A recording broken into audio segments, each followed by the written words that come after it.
होलिका दहन बुराई पर अच्छाई की जीत। होली का त्योहार भारत के सबसे महत्वपूर्ण और रंगीन त्योहारों में से एक है।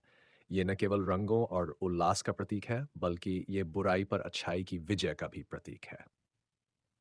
होली से एक दिन पहले मनाया जाने वाला होलिकन हमें यह सिखाता है कि अहंकार, अन्याय और अधर्म कितना भी प्रबल क्यों न हो, अंततः सत्य और धर्म की जीत होती है।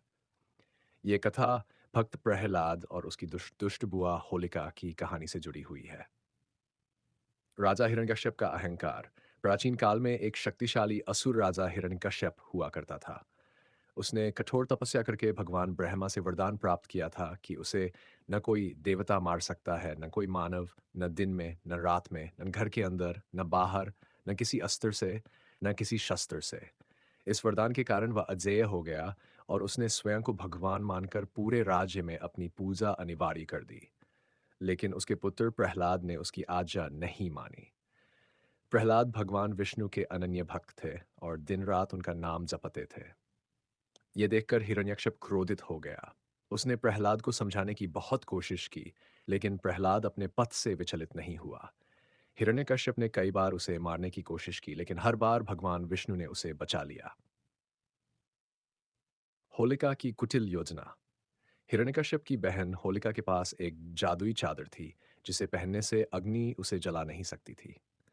हिरण्यकश्यप ने सोचा कि यदि होलिका इस चादर को पहनकर प्रहलाद को गोद में लेकर आग में बैठ जाए, तो प्रहलाद जलकर राख हो जाएगा और होलिका सुरक्षित बच जाएगी।